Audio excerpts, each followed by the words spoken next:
Hey guys, welcome back to my channel. నేను మీ DG Hunter. So first అయితే అందరికి చాలా థ్యాంక్స్. 5000 సబ్స్క్రైబర్స్ అయితే రీచ్ అయిపోయారు. చాలా షార్ట్ టైం లో రీచ్ అయ్యాం.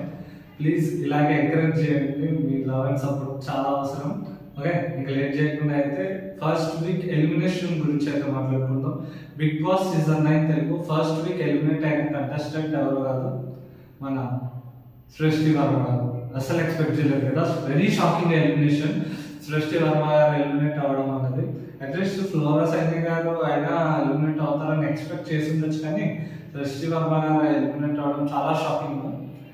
ఫ్లోరా సైని ఎలిమినేట్ అవ్వకుండా సృష్టి వర్మ ఎలిమినేట్ అవ్వడం ఏంటి, అన్ఫేర్ గా అనుకుంటాను. లేదు, సృష్టి వర్మ గారు కూడా కొంచెం తక్కువ ఓట్స్ అయితే పడ్డాయి. ఓటింగ్ ప్రకారం చూసుకుంటే తనుజ గారు ఫస్ట్ ప్లేస్ లో ఉన్నారు, సెకండ్ ప్లేస్ లో మన ఇమాన్యుల్, థర్డ్ ప్లేస్ లో ఏమో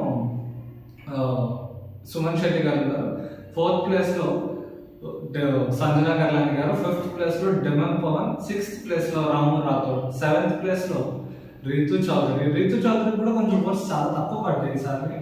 ఆమె ఏమైనా పెర్ఫార్మెన్స్ చేస్తే ఎక్కువ రావచ్చు. ఆ అవుట్ సైడ్ నెగిటివిటీని క్యారీ చేయకండి. ఇక్కడ ఆమె హౌస్ లో ఎలా ఆడుతున్నారు అంటే చూడండి, ఆమె అయితే చాలా బాగా ఆడుతున్నారు. ఓకే, నెక్స్ట్ 8th ప్లేస్ లో ఫ్లోరా సైని గారు ఉన్నారు, ఇంకా 9th ప్లేస్ లో మన సృష్టి వర్మ. వీళ్ళిద్దరికి చాలా టైట్ కాంపిటీషన్ జరిగింది. బట్ ఆ స్మాల్ ఎడ్జ్ లో కొంచెం సింపతి వర్కౌట్ అయినట్టుంది ఫ్లోరా సైని గారికి. సంజన గారు ఊరికే మీద పడిపోతున్నారు కదా, సో ఆ చిన్న సింపతి ఆమెకు వర్కౌట్ అయ్యి ఆమె కోచ్ పడి ఉండొచ్చు.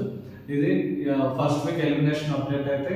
Once again thank you so much. ఇలాగే లైక్ చేయండి, సబ్స్క్రైబ్ చేయండి. Thank you.